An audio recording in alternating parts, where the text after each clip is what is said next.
Hello everyone, this is Mahira, aka MC Aquila, and today I am going to be talking about different fan comic hosting platforms that I have used, as well as my take on why one of those platforms died a terrible death.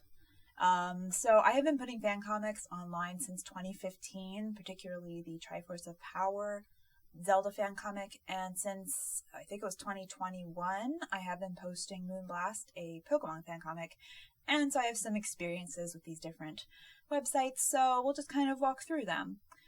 So let's get into it.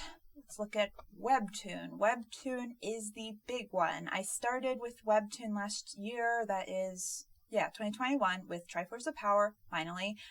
Thank goodness I waited though, because they now auto crop and adjust the pictures that you upload so they fit. You used to have to crop everything to fit a specific size, which was a bit of a time eater. So basically they just do a lot of the formatting for you, and usually it looks okay. Sometimes you might have to, make some tweaks yourself, but overall I found I can just put my pictures in there and it works just fine. It is such a big time saver.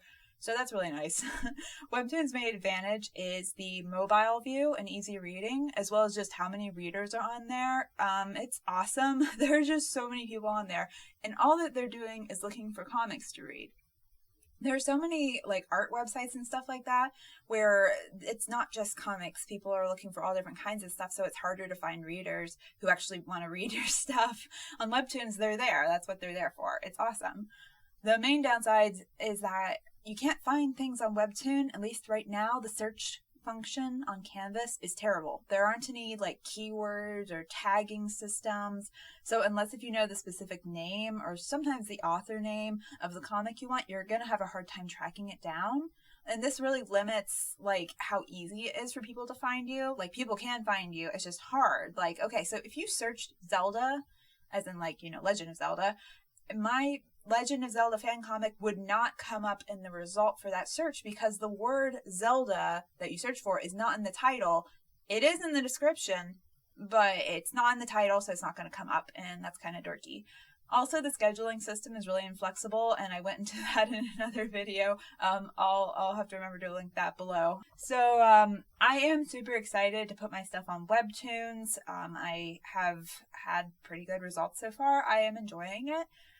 This really does also have to do with, I am excited to play with the vertical scroll format for other comics. I do want to start doing that more for Triforce of Power. I have basically just been throwing pages on there, which has been fine, but I know I'm going to have to start to break things up a bit. And, so Webtoons, the way it works is wonky. But the vertical scroll format does present different creative possibilities if you are open to that. I know a lot of people they love the page format for comics, and I like it too. I like both at this point. So I understand. And it is so awesome. There are just so many readers. It's pretty amazing. But to be honest, if it didn't have such a big readership, I wouldn't be as excited about it, because you can't even have a custom banner on your webcomics main page, and that's so basic. The Webtoon originals, which are the comics that Webtoon pays for and hosts and pays the authors money to make, they have their own custom banners. So we know it's possible, so why can't we have that too? Would it take up that much space on the app or something? They've already have us put up really low quality images, so I don't think it would, but yeah, I don't know. Okay, so let's look next at Tapas, which does allow custom banners. Tapas is much more customizable. I like the way it works. It's flexible and the page size, how big or small your uploads are. It has a pretty good comment system and scheduling system. They also have a search system that's so much better. You can use keywords or tags or whatever. It's much easier to find relevant results.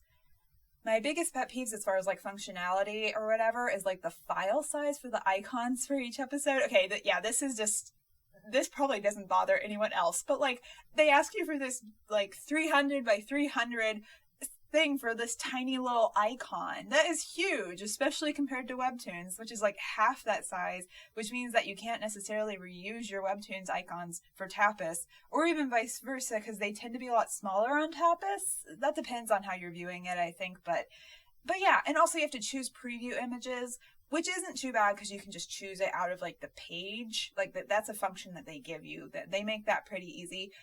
But it's another step to take. Overall, the uploads just seem to be not as quick as Webtoons or Comicfury. So it takes a bit longer to upload than on Webtoons or Comicfury. So like that's it's a thing. Also, the readership does not have very diverse genre interest. So romance, BL and GL and LGBTQ comics dominate on Tapas. Other genres generally tend to have better luck on Webtoons or Comicfury. Oh, there's also like more Steven Universe fan comics on there than I've seen anywhere else, and they seem to do pretty well. So like if you're writing one of those, I guess Tapas is worth checking out. But like, yeah, honestly, in my experience, if you don't have romance in your story, unless if it's like a really well established like slice of life or something, it can be pretty rough on Tapas. So to be fair, romance and LGBTQ stories are popular in general in both webcomics and fiction overall right now. And this is coming from my experience in the indie fiction market and just on Amazon and that whole biz in general. But as far as I can see, the level of focus on stories with romance and LGBTQ characters is on Tapas is like on a whole other level. There's just all the readers who want that stuff. That's where they are. So, yeah, that can be pretty great for obviously if you have one of those comics. I've actually seen comics that do better on Tapas than on Webtoons because they have those things. So like, that's good news for those authors. But for everyone else, it's like, it can be not easy. So like, I have over 100 Webtoon subscribers for just Triforce of Power, and I've just been uploading it since like September or whatever on Webtoons, okay? But for Moonblast and Triforce of Power combined on Tapas, I have been uploading Moonblast since, let's see, that would be March of 2021. So it's been on there longer than Triforce of Power has been on Webtoons. For both Moonblast and Triforce of Power, I have like less than 20 subscribers combined for both comics. And that's with a better search system and the tags and all that. So like if the readers were there, they could probably find me. They just aren't there. Like I have a decent number of views, which means people are checking it out, but just not many returning readers, meaning like the readers that I want just aren't on there. And like that's totally fair because the different websites have different readers. Like that's different people on them. Like that's totally normal. But for me, it's almost at the point where I'm evaluating if the time that I am investing on Tapas is even worth it. Like I said, it takes time to do the uploads compared to other websites. And what am I getting? What am I getting back from that time investment? I don't know. We'll see. I will admit that, like, again, the first few pages or chapters of Triforce of Power are lower quality. Tapas has a lot of beautiful comics, so a lot of people might be just like, ew, and not engage, which is fair. And then Moonblast starts off kind of slow, so like people might just not be into that. And again, both are fan comics in general, unless it's Steven Universe. There don't seem to be tons of fan comic readers on Tapas, but I will also say I have not been super active on Tapas. So if you have been on Tapas more, let me know like if anything that you've observed contradicts anything that I'm saying, or if I'm just like totally missing out on part of the picture, because I totally could be. This is just my experience. So anyways, the last one we will be looking at that I am still on is Comicfury. Comicfury is awesome.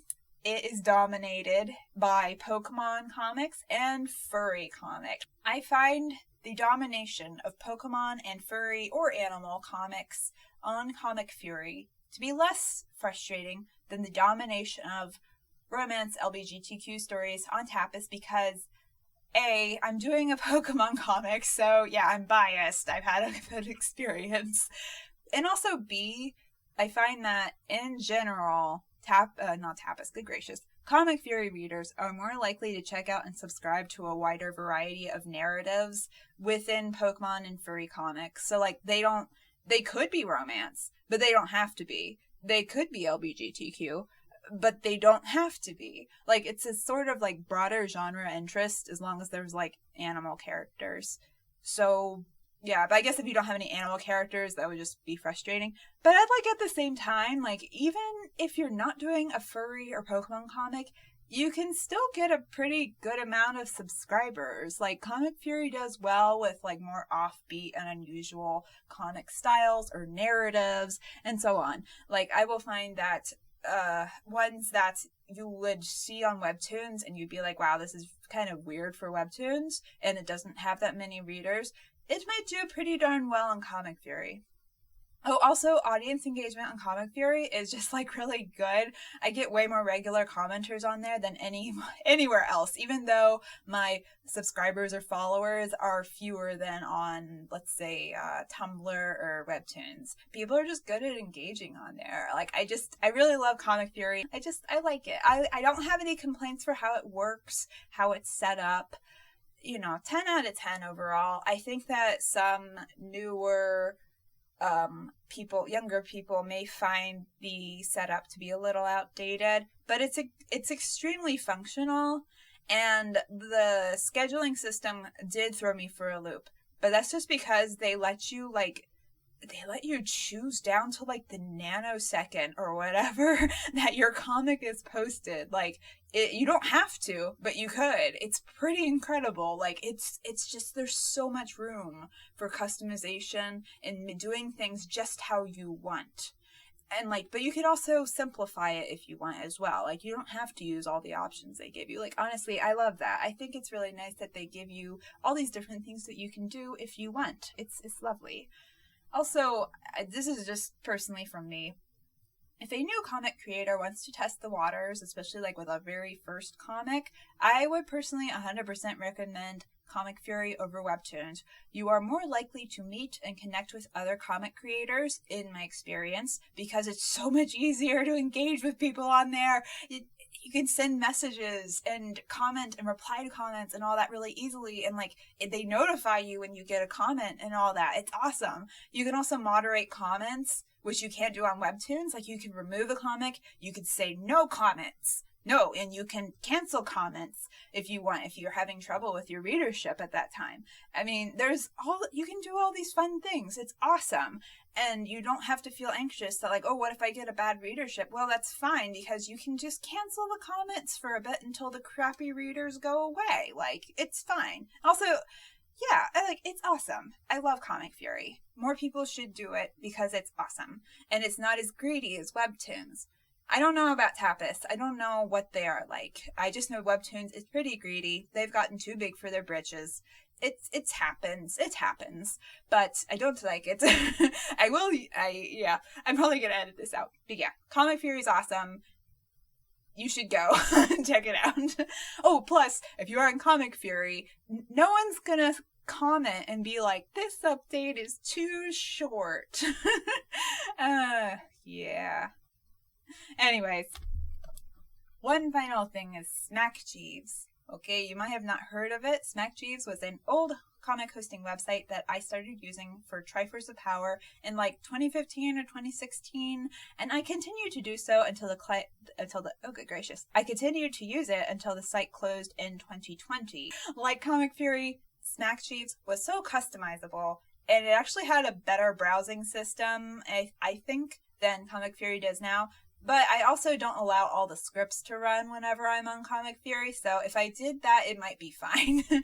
The readers on SmackJeeves were fun to chat with, just like Comicfury, and I actually met at least one or two of my longtime patrons on there, who I was able to have these long chats with. It was fun. I enjoyed SmackJeeves very much. It was like Comicfury, more offbeat stuff, wider variety of readers, just a bigger variety of people and interests. It was more fun. It reminded me of DeviantArt. It's just everything in there. Good and bad and ugly. I enjoy that sort of chaos, I guess. So how did SmackJeeves go wrong, you might ask? SmackJeeves already had some people leaving because it was outdated, basically. But, and not like in a cute way, it was outdated and like it was hard to read on mobile and it hurt very much, I think, kind of way. But they were doing okay, like they still seem to be hanging in there to me. But, yeah, so I won't get into all of it because I do not know all the details, but basically instead of playing into their strengths of being like really customizable and easy to use and not Webtoons, they were basically like, hey, people like us because we're customizable and easy to use and we're not like Webtoons, which can't be customized and has a crappy comment system. So let's be like Webtoons.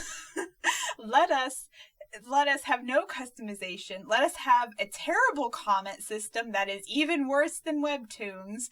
And oh yeah, and the new uploading system was very clunky. It reminds me of Tapas. It took a lot of time. I didn't like it. So yeah, they needed an update, but they did it all wrong. So pretty much everyone left to go to Comicfury because it had all the stuff that SmackJeeves had lost. Like, if you go on Comicfury, every now and then you'll see someone who's in their profile is like, I am a refugee from SmackJeeves. Yeah, I hung in there because I still had some readers, so I was like, I'll just keep posting and, just bear with it because I did have a pretty good following on there. Better than I do on Comicfury. Because I had been on there longer. But SmackJeeves never let me know that they were shutting down. No email, no message, no nothing. I had to find out about it through a reader who's kind enough to notify me. This says a lot about SmackJeeves and why they failed, died, stopped existing. So, do you have experience as a reader or a comic creator or both on any of these sites? What was your experience like? Please let me know if it has been similar or different. Let me know if I'm wrong about Tapas. And if you haven't tried Comicfury, I recommend giving it a try. It's really fun.